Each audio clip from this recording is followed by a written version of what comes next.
Buenas noches, bienvenidos a Periférico 1313. Esta noche vamos a hablar sobre el desencanto con la democracia y con los movimientos antisistema, anti-establishment, populistas de derecha, de izquierda, que están surgiendo en el mundo y que también en México pueden ser una oportunidad, una amenaza para la democracia. Para ello nos acompaña esta noche Agustín Basabe, diputado federal ciudadano externo por el Partido de la Revolución Democrática y que nada más fue presidente del partido hace algunos meses, y Jorge Javier Romero, analista, profesor de la Universidad Autónoma Metropolitana y activista político también. Agustín, yo te escuché hace unos días en una reunión, algo que me llamó la atención porque además creo que está en buena parte de las explicaciones de fenómenos globales, globalifóbicos, el tema de Occupy Wall Street, Brexit. Decías tú, la desigualdad es el gran déficit de la democracia. Sí. Y la desigualdad explica el enojo y las cosas que estamos observando. Platícanos de eso, Agustín. Sí, bueno, primero nomás déjame aclarar que ya no soy externo, ya soy diputado Ayer eres miembro del PRD, sí, claro, tienes razón. Soy diputado perredista. Pero bueno, a ver, sí, yo sostengo que la desigualdad no solo socioeconómica, sino también la desigualdad política, es decir, lo que viene aparejado a eso, porque cuando se concentra tanto el dinero, se concentra el poder, es lo que está detrás del descontento social, combinado con el hecho de que hay una democratización del conocimiento. O sea, las sociedades de hoy que tienen acceso a cosas que no tenían sus antecesores, digamos, o sus antecesoras, son más demandantes, son más exigentes. Y por eso tú podrás decir, bueno, pues es que ha disminuido el número de pobres. Mira todas las ventajas tecnológicas que tienen. Sí, pero yo quiero más, ¿no? Yo creo que detrás de ese enojo está en buena parte la desigualdad. Esa es mi hipótesis.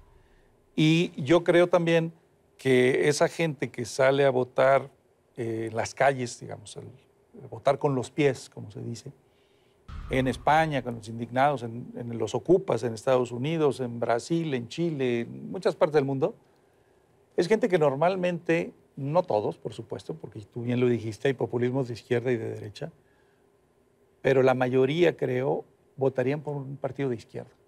Pero cuando voltean al espectro partidario, ya no hay partido de izquierda propiamente, es decir, todos los partidos han sido tragados por el establishment, ¿no?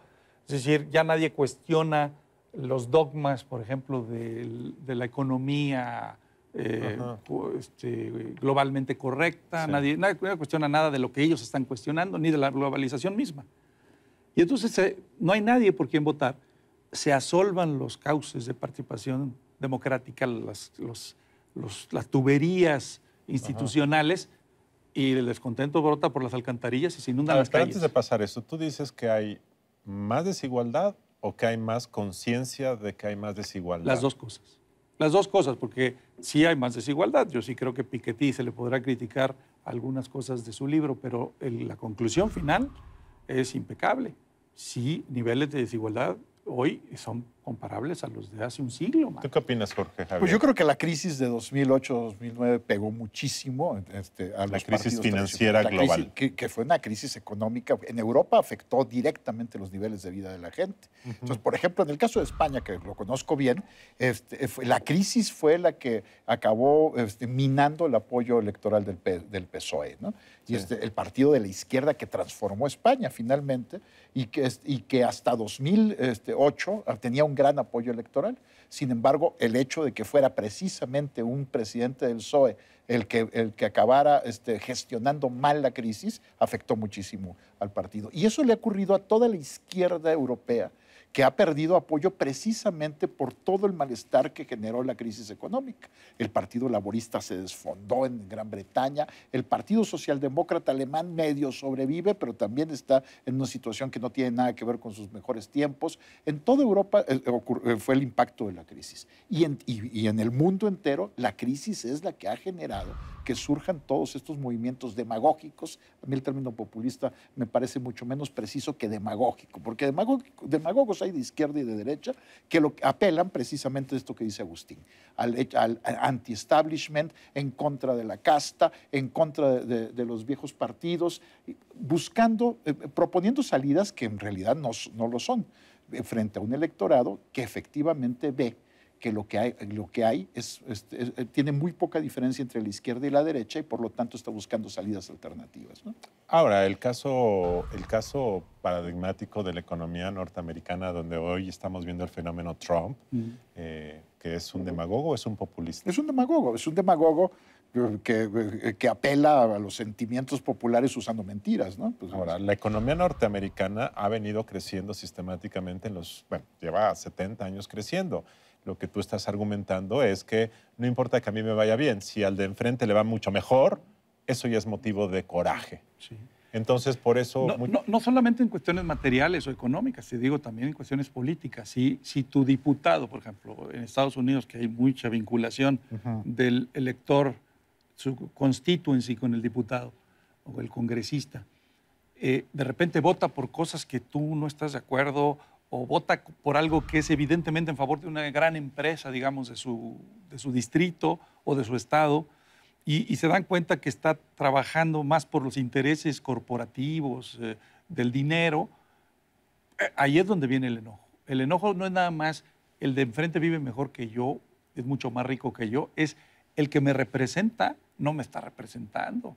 El no me representan, el eslogan, es la crisis de la democracia representativa.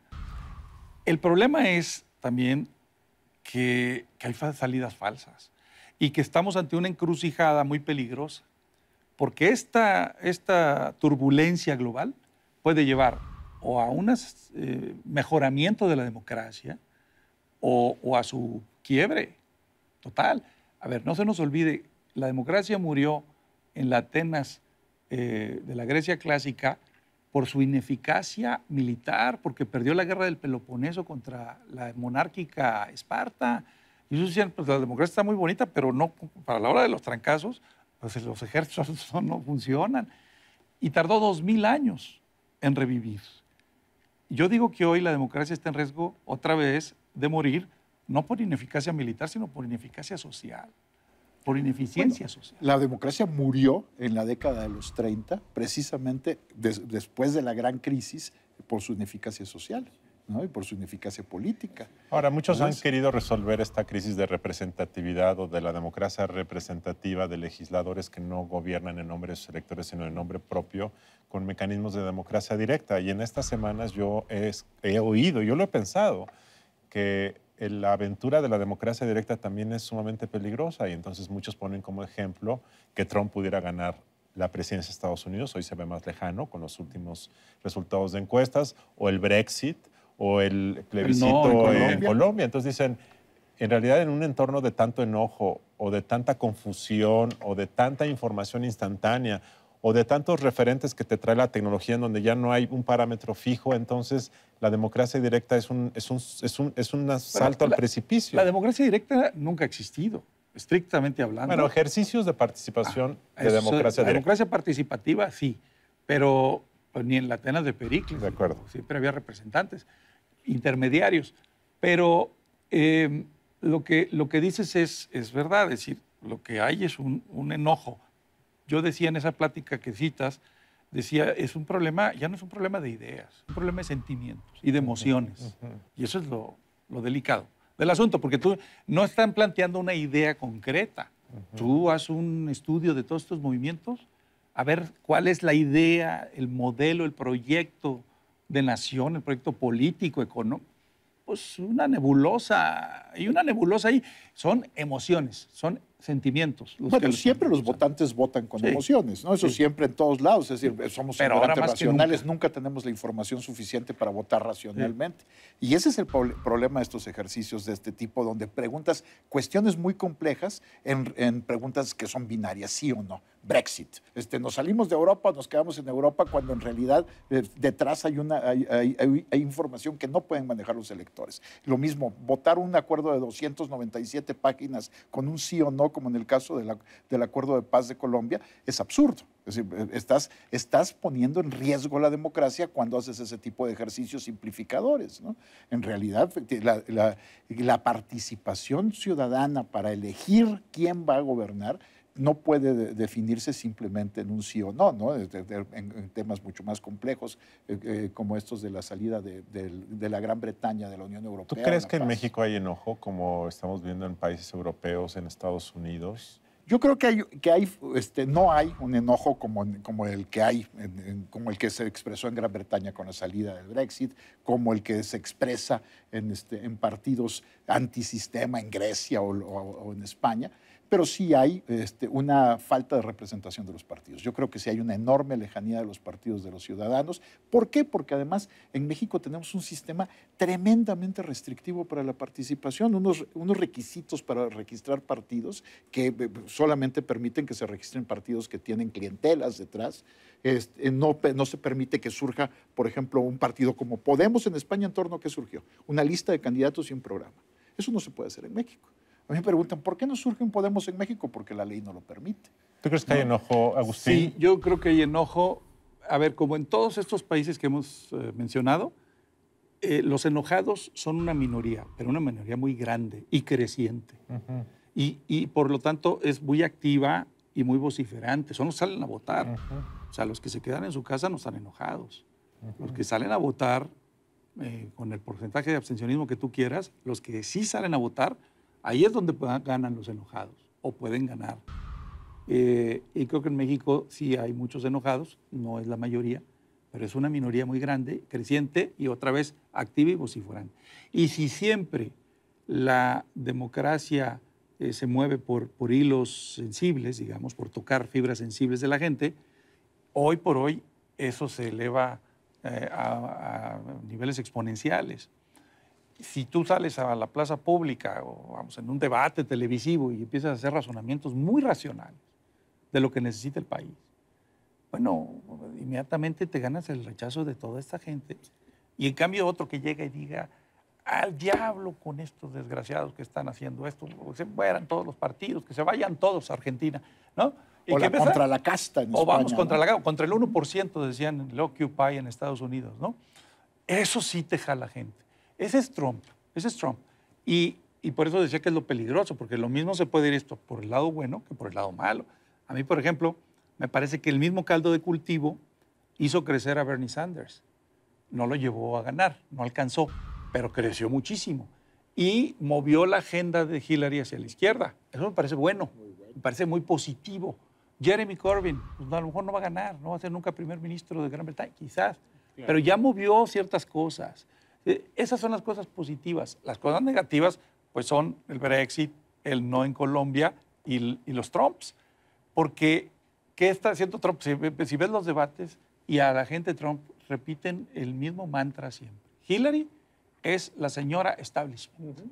Y con eso la destroza, entre su propia base social, ¿no? Es la señora establishment. Oye, pero Hillary, a la hora de las propuestas, de los debates, y Hillary sí te propone políticas públicas muy detalladas y minuciosas y muy racionales. Y a nosotros tres decimos que, qué bien, ¿no? No, a la gente les vale. Lo que dicen es, cuando Trump a veces dice, usted lleva 20 años, 30 años en la política y no ha hecho nada. Usted no sirve para nada, porque nada más habla y habla como todos los políticos y no hace nada. Ya la destruyó. Por lo menos con una buena parte del electorado. Ese es el asunto. Gracias, Agustín. Gracias, Jorge Javier. Esta es la primera de 2 conversaciones que tendremos. Hoy hablamos de la desilusión con la democracia en el mundo. La próxima semana vamos a hablar de la agenda de la izquierda en México y cómo puede ayudarnos o no ayudarnos para combatir este desencanto. Muy buenas noches. Hasta la próxima semana.